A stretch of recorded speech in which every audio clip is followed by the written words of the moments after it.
Hi everyone, welcome to Adventures with Raven and Rowley. I'm Raven, and here's a small video of Rowley. Rowley right now is at the vet, nothing bad, okay? For the previous 5 years, we've lived in an RV full time, a Class A and then a fifth wheel.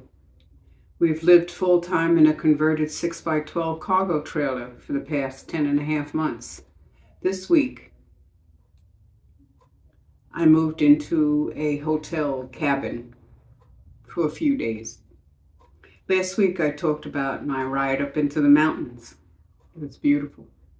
This week, I'll talk about this week. It was crazy. If you're curious, please join us on this journey and continue to watch.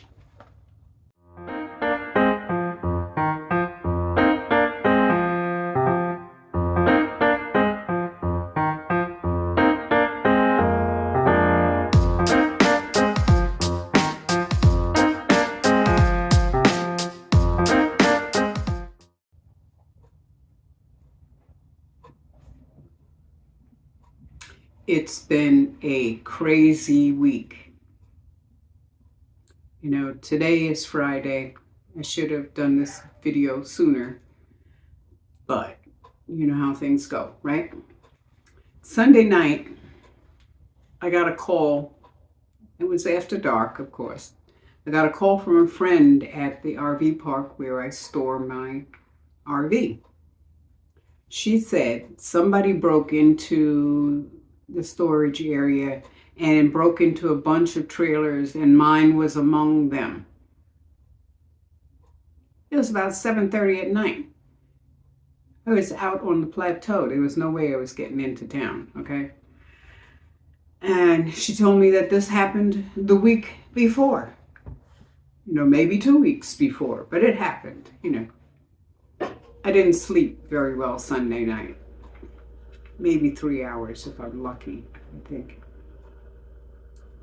6 a.m. Monday morning, I was at the park checking over my trailer. Absolutely nothing was broken into and nothing was disturbed. Nothing was moved. I checked the other trailers nearby, nothing was broken, nothing. Zero. So I sent her a text and I said, oh, you know, nothing's been broken into. It was really good. Everything is okay. I was thinking maybe she would be relieved. She said, reliable people told her that happened, that my trailer was broken into. She said, I said, it's my trailer we're talking about. I'm telling you that my trailer was not broken into. She said, they are very reliable people. I said goodbye. So Monday I had to take my drum and all of my vitamin pills and that kind of stuff, 2 separate boxes, and ship them out. The drum went to Switzerland, the meds went to New Jersey. $200 in shipping. I tell you though, I miss my drum already. It would be a great stress reliever right now, you know? So I relaxed all Monday after I came back from UPS. I mean, I kind of relaxed. I packed some things and moved some stuff around, but I didn't want to do too much because I'd be doing things twice. I mean, I have to, after the trailer gets here, I have to unpack it and repack into suitcases, you know. So I figured, knowing what I know now though, I should have packed everything. But that's another story. Well, it's a later story anyway. So I relaxed on Monday until evening when I remembered that I forgot to call the vet to get a health certificate for Rowley so that he can fly.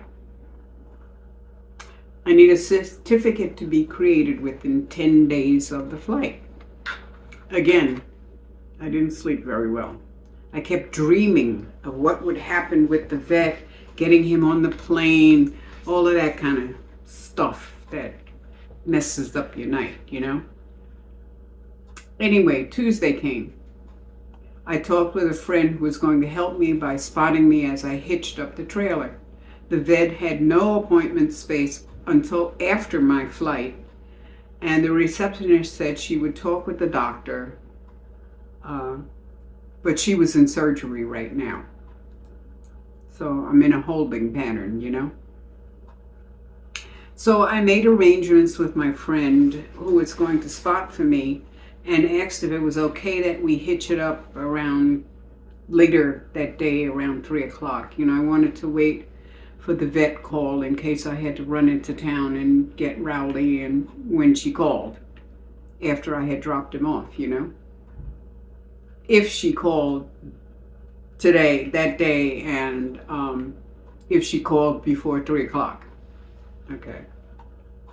She was, anyway, my friend was okay with the 3 p.m. She was packing to leave the desert. She'd been there with me the whole time, well, for months, like 7 months anyway. The vet called at 5 o'clock.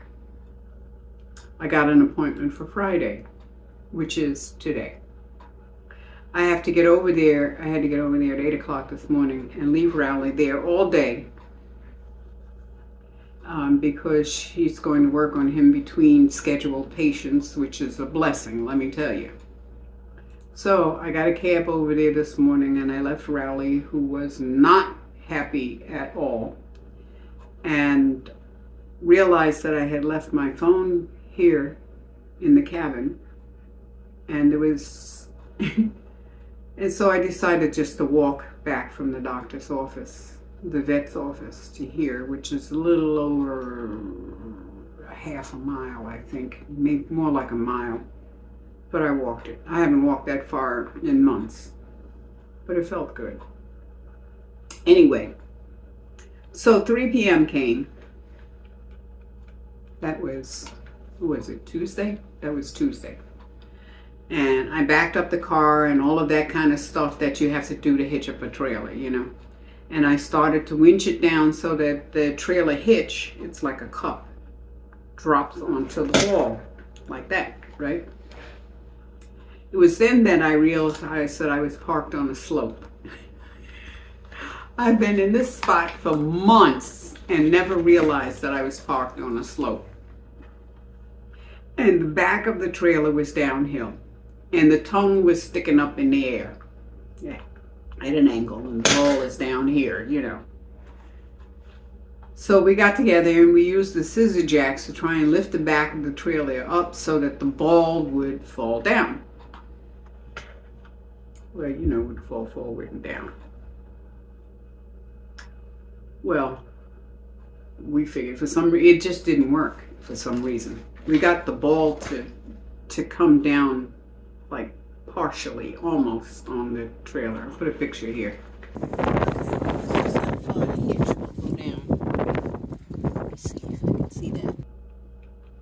But it wouldn't drop all the way down. So with the hitch kind of sort of on the ball, but not quite. I mean, it didn't go down like that. It's kind of like up like this, right? And it wasn't locked in place. So this was not a smart thing to do, but we did it anyway. Anyway, we managed to pull the trailer forward so that it's on flat ground, right? So I stopped the car, turned it off, came back to check to make sure that everything was okay, you know, because the ball was not secure, you know, hoping that the ball had fallen down, but I didn't hear anything or feel anything. So anyway, so I went back and I checked, and yeah, we were on flat ground, that kind of stuff. And so somebody said, well, maybe you should move it forward, backward. I don't even remember anymore. So I stopped. So I came back to the car, put the key in, turned it. Car was totally dead. I mean, there was no clicking. There was nothing. The lights lit up, which was a good thing because then I could close the window. No, I didn't close the window then. I didn't even think to close the window then. But anyway, So I came back to start the car, put the key in, turned the key, car was totally dead. No clicking, no nothing. Just dead. Totally dead. Absolutely dead. And it's still kind of sort of attached to the trailer. Not quite, right? So that means that there's got to be some way to separate the car from the trailer, so that I don't know, we had to figure something out. Okay, so I go over to my neighbor who has a truck that pulls an 18-wheeler, big truck, right? A semi truck. And he said his hitch was way too high to try and move my trailer. So I went down to a neighbor who has a cargo trailer, and she said she'd be happy to move the trailer for me on Wednesday. We had to move it by Wednesday, so that I could check into here, right? She said she'd be happy to move the trailer to town for me. I told her hitch was screwed up. She said she had the same problem in Quartzsite with her hitch and she knew how to fix it. I said, terrific. But there's another problem. The car ball is under the hitch. We got to get the car out of there some way, and it's dead. It's totally dead. She said she's got straps, and at the very least we can go over and ask the guy with the big truck if he could come over and move the car, pull the car out of the way so she can hitch up to the trailer. I said, okay. So here I am out on BLM land, that's Bureau of Land Management, out in the middle of nowhere, which you all knew anyway. In fact, where I was, tow people don't come. People who tow cars don't come out into the desert. They don't go anywhere that's not on blacktop, probably for their insurance reason. But I called Geico anyway. What the heck? No go. They're not coming out to get me. I'm not going to be saved that way, And the window on the car was open on the driver's side. And it's pouring rain mixed with snow. Well, that started on Wednesday morning, in the middle of the night, actually.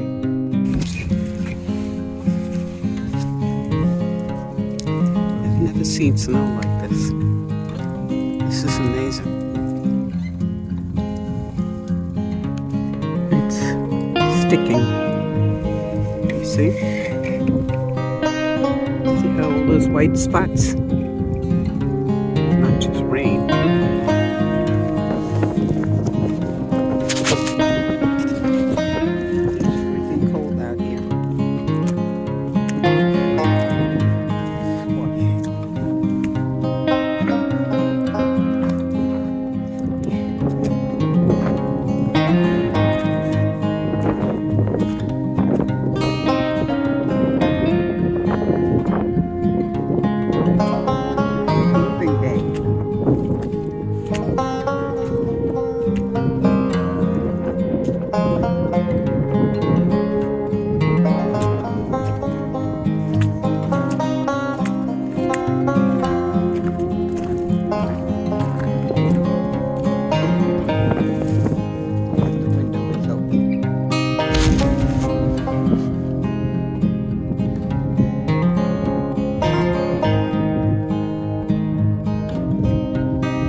I said, okay, screw it all. I need to fill up the Berkey water filter for the day. That's when I realized in my last bottle of water, I had given 4 bottles to somebody else because they needed it and I was leaving, right? Anyway, that bottle of water had gotten knocked over and somehow had leaked about half a gallon of water, half of the gallon of water. And the cap was still on. And as far as I could tell, there's no holes in it. I don't know why. Well, I figured, okay, I got a half a gallon. That's what I need.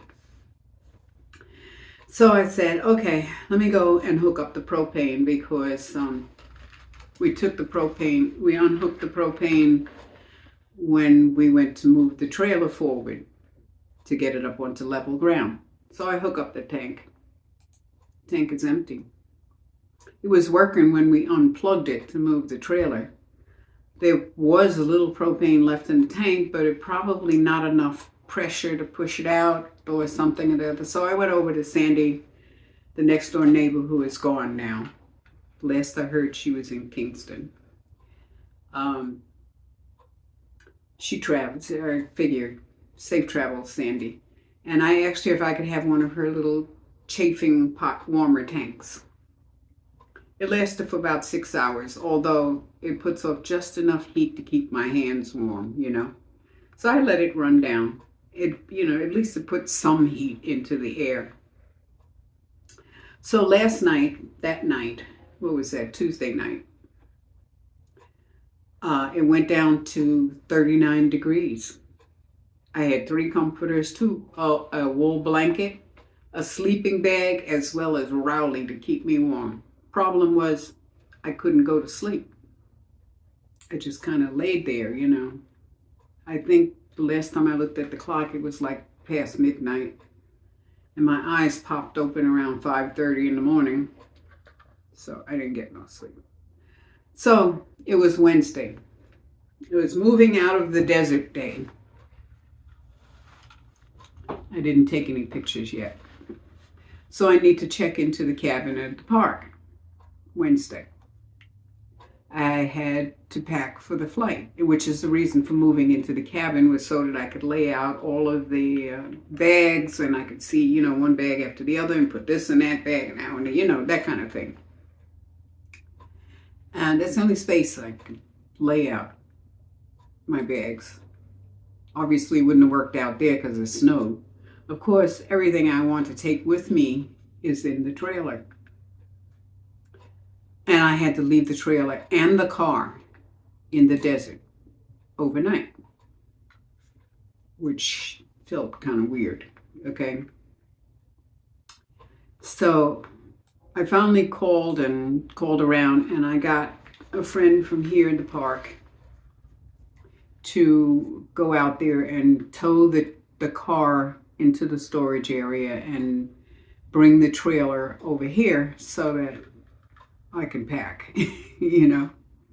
And then I found another one who will take the trailer on Monday morning and stick that into the storage area too. So at least I've got that worked out. Of course, I didn't get all of that worked out until this morning, which is Friday morning. Okay. Of course, my mind was going crazy all that time, right? And I have to bring things back. I mean, I have to unpack. I could really use a cup of tea. I think I'm going to go get one. Anyway, the Rowley report. The Rowley report. I tell you, he loves it back being in this park. We came into the park, his tail went up, curled around. I mean, it's up and curled, and it's going, wagging and carrying on. He's smelling and peeing on everything outside. He never does anything in the house, ever. But he's not crazy about the slippery floors in here, you know. So, otherwise, he seems to be adjusting. Although he hasn't eaten anything for a day and a half. And he finally ate last night, but he didn't eat this morning. You see, it's still sitting there. So right now, Rowley is at the vet, which is why he's not here, and I can't hug him and get solace and whatever.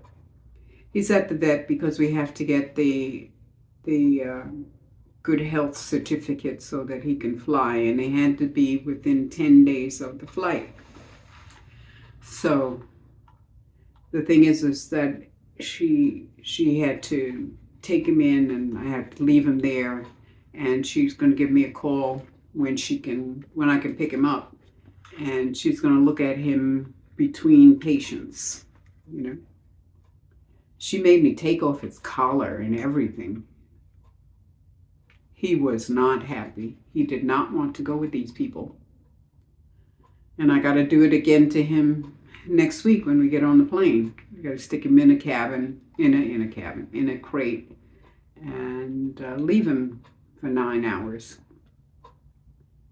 And that's the way it goes, you know. So we're on the way.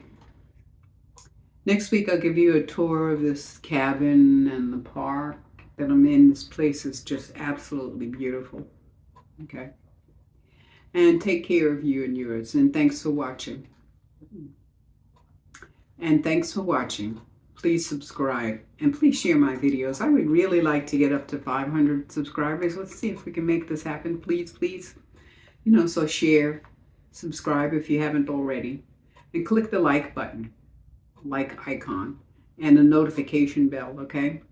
And thanks again for your support. And take care of you and yours. And blessed be.